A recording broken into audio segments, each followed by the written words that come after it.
Hello students, आज हम class 12th का फिजिक्स को पढ़ने वाले हैं, जिसमें हमारा फर्स्ट टॉपिक है। फर्स्ट चैप्टर का नाम है वैद्युत आवेश एवं क्षेत्र। आज का हमारा टॉपिक है कूलाम का नियम, है ना। कूलाम को नियम को जानने से पहले हमको थोड़ा सा इसके बेसिक चीज़ों के बारे में जानेंगे, जैसे कि आवेश क्या है ना। तो आवेश एक प्रकार का क्या है, ऊर्जा है। आवेश क्या है, एक प्रकार का क्या है, ऊर्जा है। और जो आवेश है वो दो प्रकार का होता है। आवेश कितने प्रकार का होता है, दो प्रकार का होता है। आवेश दो प्रकार का होता है, एक होता है धन आवेश और दूसरा होता है बेटा ऋण आवेश। धन आवेश को हम प्लस क्यू से प्रेजेंट करते हैं और ऋण आवेश को माइनस क्यू से प्रेजेंट करते हैं। इसको कैपिटल प्लस क्यू भी लिख सकते हैं, इसको कैपिटल माइनस क्यू भी लिख सकते हैं, दोनों सेम ही है ना। अब हम देखते हैं कि हाँ, इसको मैं मिटा रहा हूं ना। अब मैं दो आवेश ले रहा हूं, एक आवेश है प्लस क्यू आवेश, दूसरा भी आवेश है प्लस क्यू आवेश। जब दोनों दो आवेश जिसका और दोनों सेम रहे, है ना, जब दो आवेश और जो दोनों सेम रहे तो हम इन आवेश को क्या बोलते हैं, सजाती आवेश। क्या बोलते हैं, सजाती आवेश, है ना। जिसमें दोनों आवेश सेम रहता है उसको सजाती आवेश। जैसे ये माइनस क्यू है तो ये भी माइनस क्यू है, तो दोनों माइनस माइनस रहेगा, मतलब ये कौन सा आवेश है, ये सजाती आवेश। ये भी ऋण आवेश, ये भी ऋण आवेश, तो ये सजाती आवेश है, ठीक है। और सजाती आवेशों के मध्य कौन सा बल लगता है, प्रतिकर्षण बल। कौन सा बल लगता है, प्रतिकर्षण बल। अर्थात अगर मैं एक माइनस क्यू आवेश यहाँ पर लगता हूँ और एक माइनस क्यू यहाँ पर लगता हूँ, मतलब ऋण और ऋण आवेश को अगर मैं पास पास लाऊंगा तो ये क्या करेगा, एक दूसरे को प्रतिकर्षित करेगा, एक दूसरे से ये दूर हटने का प्रयास करेगा। ये इधर जाने का प्रयास करेगा और ये इधर जाने का प्रयास करेगा।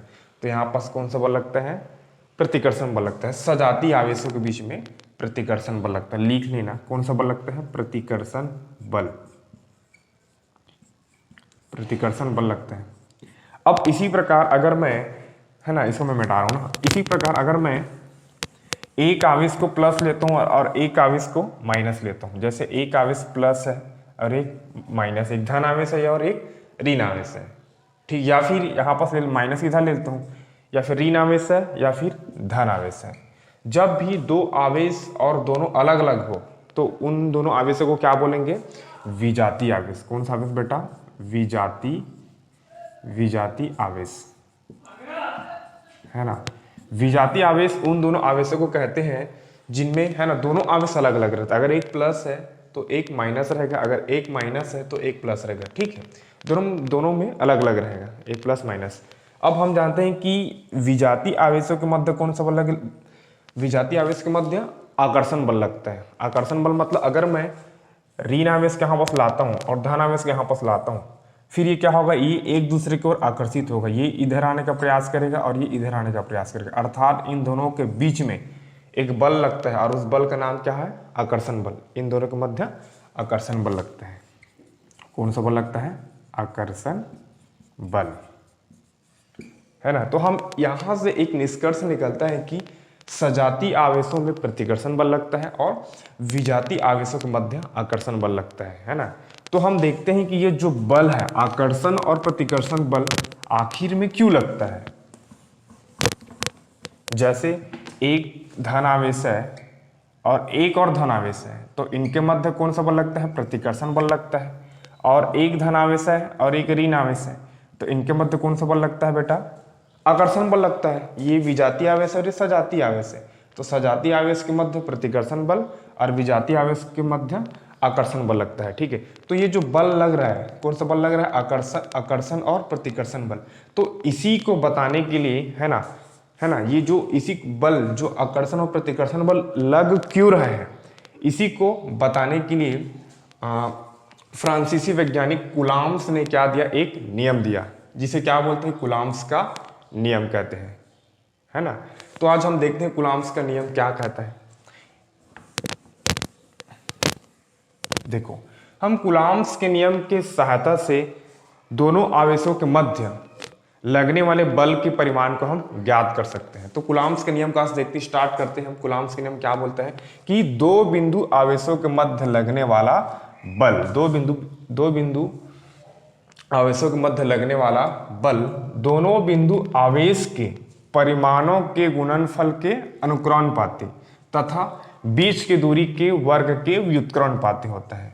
मतलब दोनों बिंदु आवेश के परिमाण के गुणनफल के अनुक्रमानुपाती और बीच की दूरी के वर्ग के व्युत्क्रमानुपाती। इसमें दो चीजें इंपॉर्टेंट है, ये होता है अनुक्रमानुपाती और ये व्युत्क्रमानुपाती। इसको बहुत ध्यान से पढ़ना, ठीक है, बीच की दूरी की। हाँ, अब हम देखते हैं इसको सॉल्व करेंगे, इसको व्यंजक निकालते हैं ना, प्रूफ करके देखते हैं व्यंजक। देखो मान लो Q1 Q2 परिमाण के दो बिंदु आवेश है और ये दोनों बिंदु आवेश एक दूसरे से r दूरी पर रखे हैं, ठीक है। तो इनके बीच कौन सा बल लग रहा है, एक बल F लगेगा, है ना। तो कूलॉम्स के नियम से, किसके नियम से, कूलॉम के नियम से देखो, तो एक बल, तो बल क्या लग रहा है, दोनों, है ना, दोनों आवेशों के मध्य लगने वाला बल F है। तो किस प्रकार से बल लगेगा, F दोनों आवेश के परिमाण के गुणनफल के अनुक्रमानुपाती। जैसे इसमें जो परिभाषा के हिसाब से हम इसको बनाएंगे, ठीक है।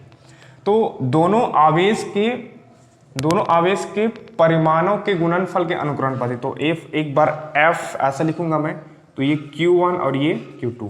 Q1 Q2 क्या है, दोनों बिंदु आवेश के परिमाण है, उससे गुणनफल के क्या है, बल अनुक्रमानुपाती। और कैसा लगेगा F, और कैसा लगेगा बल, दोनों आवेश के बीच की दूरी क्या है, R है, दोनों आवेश के बीच की दूरी R के वर्ग के व्युत्क्रमानुपाती। व्युत्क्रम मतलब उल्टा, बटे के फॉर्म में रहता है, इसको क्या बोलते हैं, व्युत्क्रम। ऐसे बटे के फॉर्म में लिख दूंगा तो हो जाएगा व्युत्क्रम। तो दोनों आवेश के बीच की दूरी मतलब R, बीच की दूरी के वर्ग के व्युत्क्रमानुपाती। तो ये ऐसा हो जाएगा 1/r²। ये समीकरण फर्स्ट बेटा, और ये समीकरण 2। अब समीकरण 1 और 2 को दोनों को हम क्या करेंगे, एक साथ लिखेंगे, है ना। तो equation first and equation second से दोनों को मिलाकर लिख दो। चलो देखो F ये Q1 Q2 बराबर, sorry Q1 Q2 upon r², है ना। अब हम जानते हैं जब इसको हटाते हैं, ये वाले को जब हम इसको हटाते हैं तो हमेशा क्या लगता है, एक नियतांक लगता है। क्या लगता है, एक नियतांक। तो इसको हटा देते हैं भैया, F K Q1 Q2 upon r², ठीक है। देखो K क्या है, एक अनुपातिक नियतांक। हम इधर इसको मैं हटा रहा हूं, ठीक है, इधर हम इधर लिखते हैं बाकी चीजों को।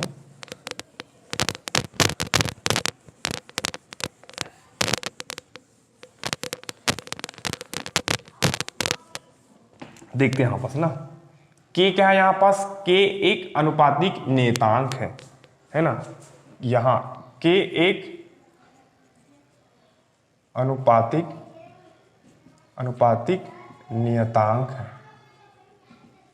नियतांक है जिसका मान, किसका मान, K का मान, जिसका मान माध्यम पर निर्भर करता है। किस पर, माध्यम पर निर्भर करता है, ठीक है।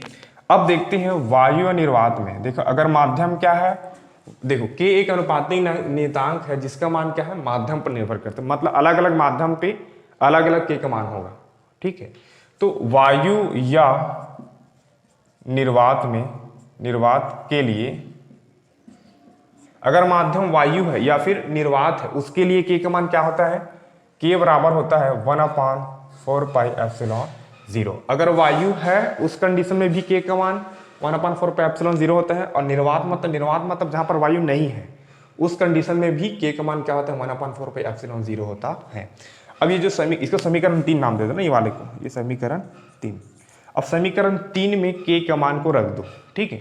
तो इक्वेशन 3 में, है ना, K का पूरा लिखना पड़ेगा आप लोग का ना, K का मान रखने पर रख दो बेटा। फिर यहाँ पास F का F आ जाएगा।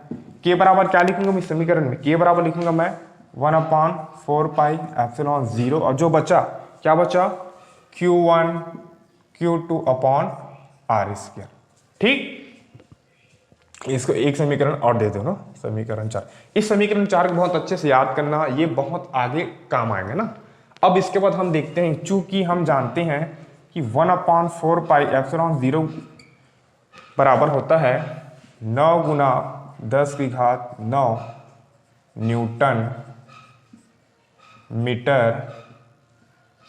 न्यूटन है ना, न्यूटन मीटर स्क्वायर पर कूलम स्क्वायर। मेरा राइटिंग थोड़ा अच्छे से नहीं बोलते हैं, आप थोड़ा इसमें ध्यान देंगे ना अच्छे से।